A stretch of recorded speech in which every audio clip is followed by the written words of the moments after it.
Okay, and we're back with another video talking about some of the challenges that we face on the spiritual path. We've been talking about finding a tradition, finding a teacher. Today's video is called Do I Even Need a Teacher? Sorry for the noise, kind of at the monastery here in Thailand, and some of the monks are doing some work projects. Hopefully it's not too loud.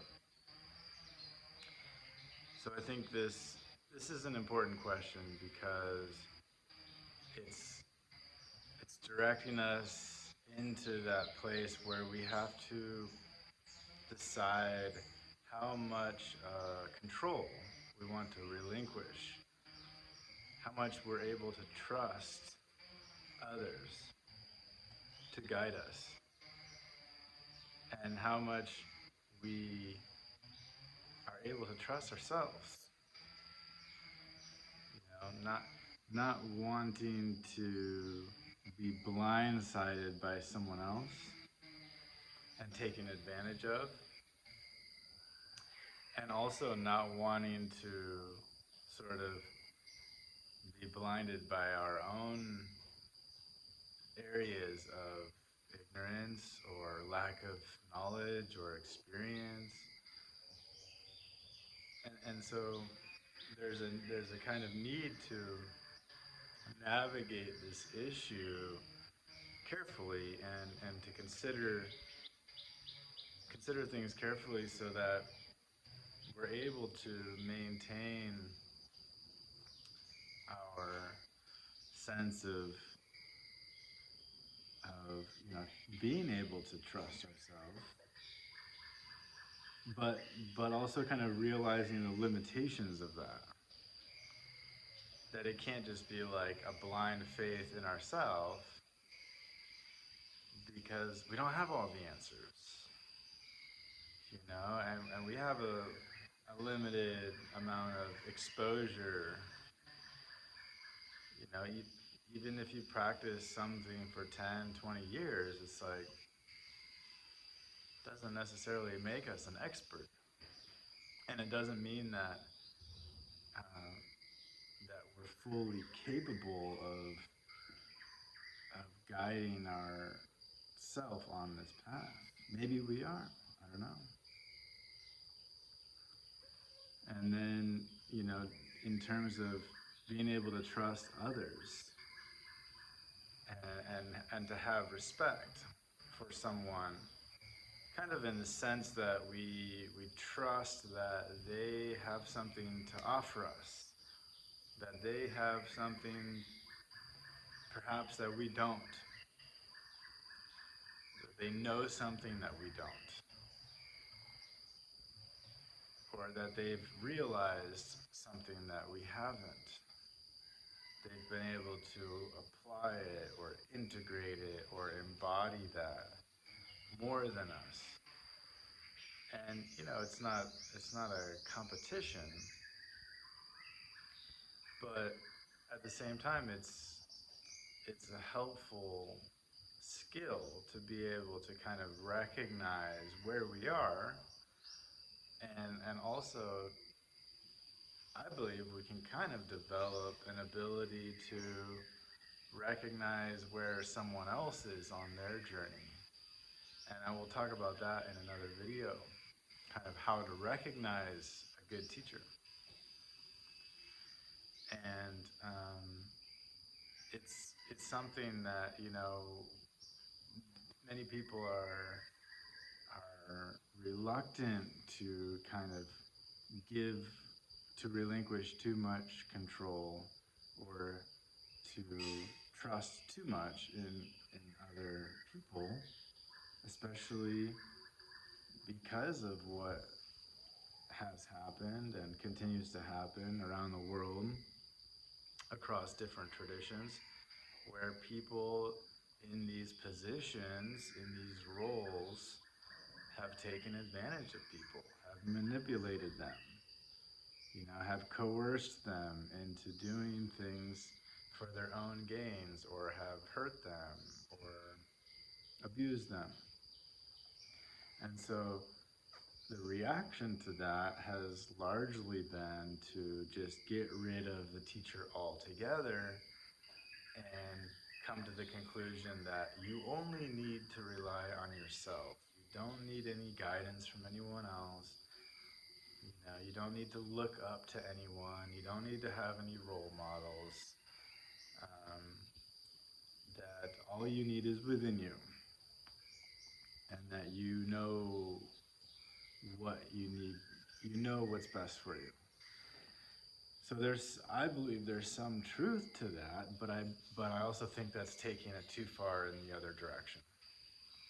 So again, we find ourselves with these extremes, these kind of binary extremes of like over here, you know, um, surrendering fully to the guru, and good luck. Hopefully, hopefully you have a good guru if you do that. And there's nothing, there are good gurus out there, and there's nothing wrong with doing that. And if that feels right, and you're careful, and you're careful, great. But I think for a lot of us who are coming from a more skeptical standpoint, we're more likely to go the other way and say, I don't need a teacher. I'm fine by myself. I can do it alone. It's kind of that more independent, individualistic, skeptical, somewhat stubborn mentality that many of us have. And I don't think we should give that up entirely, at least not until we sort of need to. So we can kind of slowly give it up gradually through as our experience unfolds. If we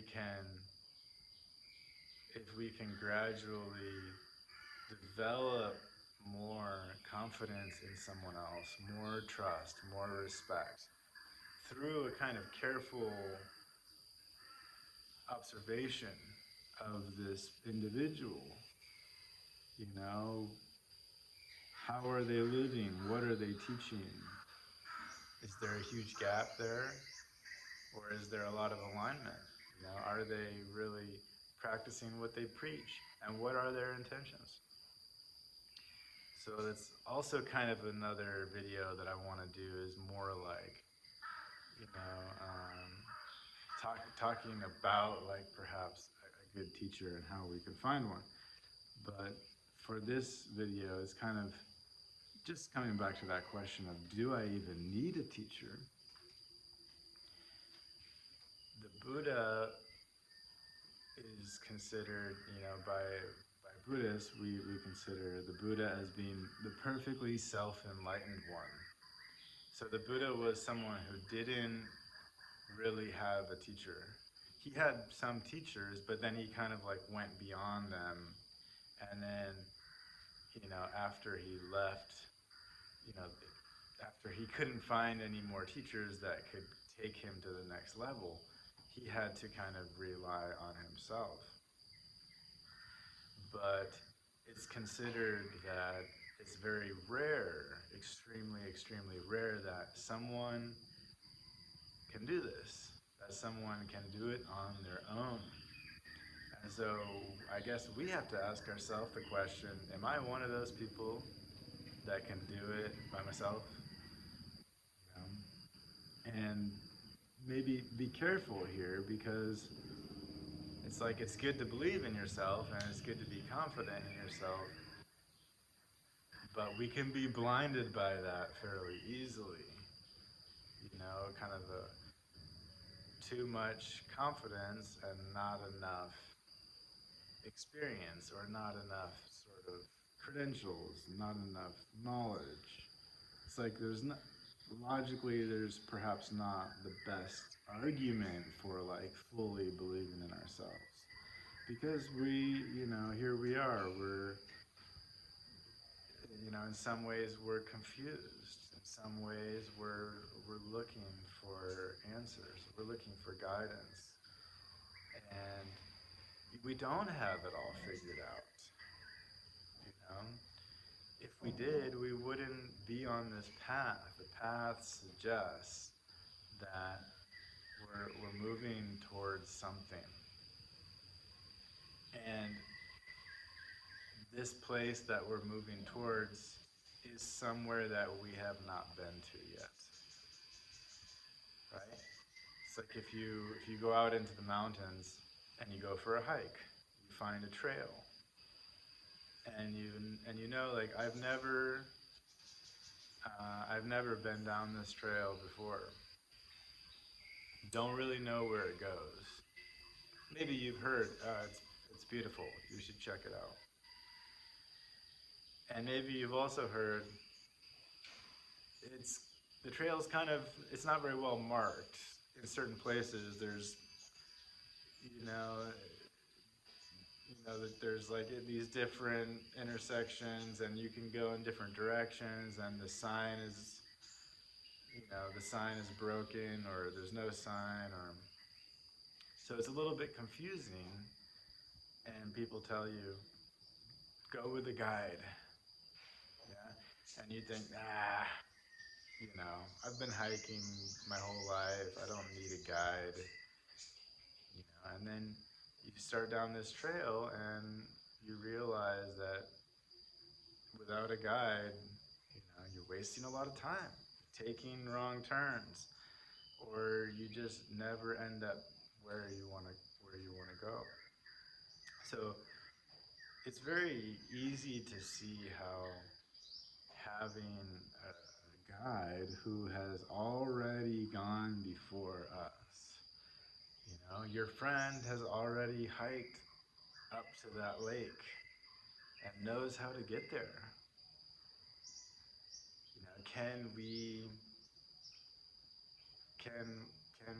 let go of some of that need to kind of control everything in our own life? Maybe it's for protection. Maybe we don't want to be too vulnerable. Fair enough. Good. You know, don't let yourself be too vulnerable. Someone's gonna take advantage of that, probably. It's kind of like, okay, imagine you're at the trailhead in the mountains, and there's like some random person walks up and is like, "Oh, are you going up to the lake? You should follow me. I've been there before." And you're kind of like, "Who is this guy? Looks a little sketchy. Never met him or her before. What are their intentions? Are they, are they really trying to help, or very vulnerable to go down this path with a stranger way out in the middle of nowhere, unprotected?" And if that person doesn't have good intentions, they can definitely take advantage of you. So um, there's a real reason to kind of choose carefully, and not to just kind of say, "Oh, I need a teacher. Let me just throw myself at the first person who's willing to guide me, or who wants me to sign up for their course, or who, is trying to sell me their book, or whatever it is." But if we've known this person for a long time, we've developed a relationship with this person, like it's a good friend who says, "Hey, you want to go up to that lake? I'll take you there." How many times have you been there? I've been there lots of times, 10, 20 times. I don't know how many times. So you're sure you know the way? Yeah, for sure. Okay. If we're not able to trust anyone, that's something to reflect on. That's like, what are we afraid of, and and in what way is our inability to trust others holding us back? So the one extreme is just throw yourself out there and hope for the best. The other extreme is like totally guard yourself and protect yourself and not be willing to kind of take guidance from anyone. So the middle way there is that, we're careful. We consider this. Take some time, think about it, and ask yourself how you feel about relinquishing a little bit of control. And what are you looking for in terms of that relationship? What kind of individual are you more willing to trust? And then to allow that relationship to kind of develop gradually over time, and that in the beginning it's kind of, you're still a bit more, on guard, and you observing, asking some questions, kind of feeling it out.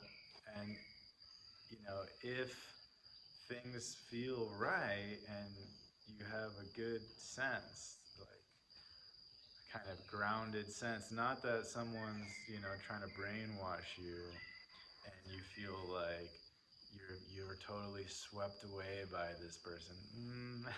That doesn't sound good to me. I don't think that's the right way to do it. I think that's when people get in trouble. When they're kind of like overcome, overtaken by this person's, their ways, or their energy, or their charisma, or whatever it is about this person that kind of sucks people in. So if you're careful and you maintain your wits about you, and you kind of go step by step, and you have some kind of guidelines for determining how much you're willing to trust someone, because you're looking for certain things in that individual, and you're checking to see if that individual kind of lives up to those standards that you've set. And maybe we're willing to change those standards and those guidelines over time because we're learning as well.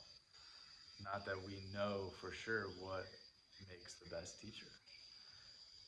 And but certainly there's some kind of balance here where we can maintain our kind of integrity and common sense, and kind of maintain our own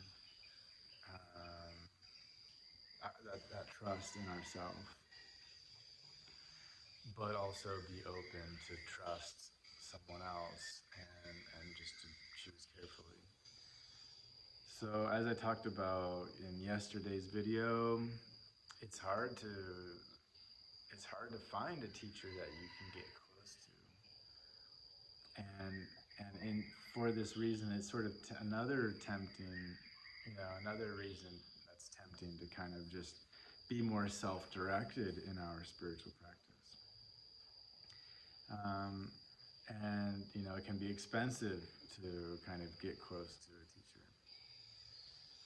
So sometimes we just do the best that we can, and if we're sort of stuck at home and we're not close to any teachers, maybe it's online, maybe it's just through reading and watching videos, listening to talks, this kind of stuff. Or if we can go out and do retreats or visit monasteries or ashrams, there's a lot of stuff going on around the world. And so if you're curious, what's going on around you, let me know where you live, and I'll see if I can find something that looks interesting.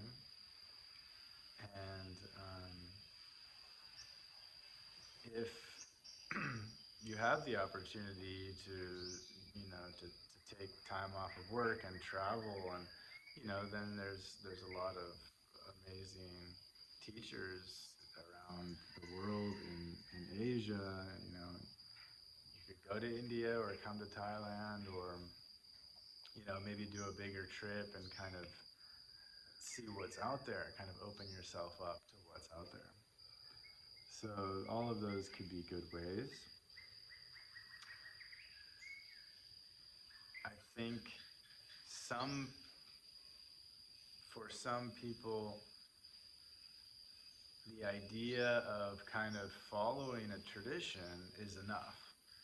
So it's kind of maybe the last point that I want to make here is, let's say that you've kind of landed on the Buddhist path, and so you say, well, the Buddha taught for 45 years, there's all these teachings that were written down, and I don't really need a living teacher because I have the Buddha.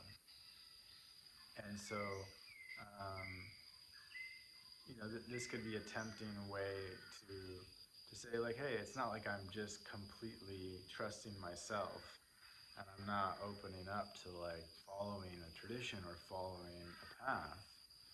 It's just that I don't feel like I need to have a living teacher because I have the Buddha, for example. This might work, I don't know, but I think that there's no substitute for having a living teacher. For a couple reasons. One is that, the teachings and the scriptures are recorded down, and kind of preserved. But the meaning of those teachings often needs to be interpreted by someone who has realized them at a deeper level. I don't believe it's enough to just read like the suttas, for example, to read the kind of the words of the Buddha and think, oh, that's all I need because I can derive the meaning from that myself. Maybe, but what happens is that in a living tradition, which Buddhism is, it's actually passed on from teacher to student. So in this way, it's kind of like there becomes a living experience that's protected through this lineage of what did the Buddha really mean by that? And how does that, and how can we actually apply that? And so that's one thing, is that just those kind of interpretations of what these spiritual teachings really are. And then second is to have someone who can check us. It's like, imagine going to school and you had all these assignments and tests and everything like that, but your teacher never checked them, never graded anything, never even looked, no feedback. So how, it's a little bit difficult to know if we're sort of getting it, if it's working, if we've understood correctly. If we're just reading and then interpreting, it's super easy to kind of get lost in that. So when we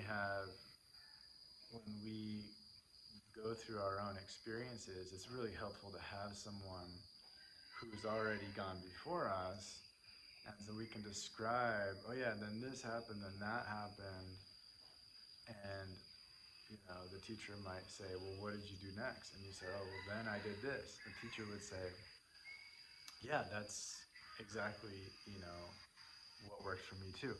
Or the teacher might say, I'm I've also tried to respond in that way and found that it didn't work. So, here's another thing that works. So, again, it's kind of just saving a lot of time and it's good to learn through making our own mistakes, but at the same time, life is short and it and it depends on what you're trying to do. Crazy sounds of the forest in Thailand. Depends on what you're trying to do and what your intentions are for your practice. Um, but if you want to kind of realize some of the higher teachings of these ancient wisdom traditions, I believe that we need to have a teacher. And so in the next video, I'll talk about in the upcoming video, it's kind of going to continue on this theme a bit here and talk about some things to look for and how to recognize a good teacher and maybe what kind of to become clear about what you're looking for from your teacher. So I hope this is helpful. Please feel free to share any comments or questions. Let us know, if you have a teacher or if you've um, if you've ever, tried to find a teacher or how that's gone, if you've had some kind of connection or relationship, and any challenges that you face, let us know about that. And it's my intention that hopefully something in here, resonates with you, and if it does, that's great. If it doesn't, just ignore me. Um, but may you have some success in your spiritual practice. May you have some success in finding a teacher that you feel connected with, that you can start to relinquish your trust, your control, start to trust someone else. And best of luck to all of you on your journeys. I'll see you again next time.